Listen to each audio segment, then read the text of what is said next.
అక్కడ ఛాలెంజ్ మొదలైంది. ఎదుర్కోవాలి, పారిపోకూడదు. సో నన్ను నేను మలుచుకోవాల్సి వచ్చింది. ఓకే. ఎలాగా? అండర్స్టాండింగ్ ఆఫ్ చిల్డ్రన్ అక్కడ మొదలైంది కాంతి. కానీ అది మీకు కెరియర్‌లో చాలా ముందు ముందు ఉపయోగపడింది అనుకుంటా. ఉపయోగపడింది, నిజమే. ఏదైనా కూడా మనకు వచ్చే మలుపులు కానీ ఏదైనా మన జీవితంలో మన మంచిగా అనుకోవడం అంటారు చూసారా, కొంచెం కష్టంగా ఉన్నమాట నిజమే. కానీ so I started converting all the theories. అప్పుడు నేను చైల్డ్ సైకాలజీని బాగా చదువుతూ ఎడ్యుకేషనల్ సైకాలజీని అర్థం చేసుకుంటూ చిన్న చిన్న థియరీస్ ఉంటాయి.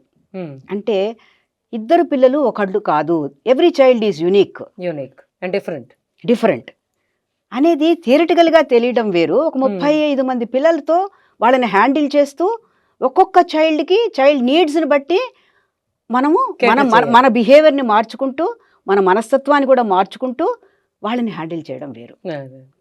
రెండోది ఏంటంటే ఈ చిన్నపిల్లలకి ఆటపాటలు అంటే ఇష్టం. అడోలసెంట్ కిడ్స్కి ఏంటంటే మీరు బాగా పట్టుంటే నాలెడ్జ్ ఉంటే పాఠం చక్కగా చెబితే వాళ్ళు దే విల్ గెట్ కన్విన్స్డ్. ఇక్కడ అలా కాదు, ముందు you have to get connected to their mind.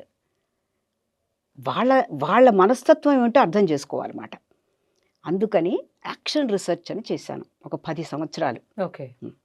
అంటే దీన్ని క్లాస్ రూమ్ రీసెర్చ్ అంటాం. తరగతిలో ఏర్పడేటువంటి ఇబ్బందులని ఒక టీచర్ గారు ఏ విధంగా అధిగమించవచ్చును. ఫర్ ఎగ్జాంపుల్, పిల్లలకి బాగానే నేర్చుకునేవారు కాంతి, ఎగ్జామ్స్ ముందు చదవండి అంటే చదవడానికి ఆహా ఊహు అనేవారు. అందుకని నేనేం చేసేదాన్ని, కొంత పాఠం అవ్వంగానే క్లాస్ని ఆ రోజుల్లో I'm talking about 37 years back, '80s, I used to divide the class into 2. A group, B group, teacher ఒక గ్రూప్. ఏబిటి అనేవారు పిల్లలు. ఏబిటి ఆడించండి, ఏబిటి ఆడించండి అనేవారు. Hyderabad in that particular school only. So it's part of my action research మాట. So ఒక కొంత పాఠం అవ్వంగానే రెడీ అవ్వాలి ఏబిటి గేమ్కి. A group, B group, quiz అమ్మాది ఏమీ లేదు, క్విజ్కి రెడీ అవ్వాలి.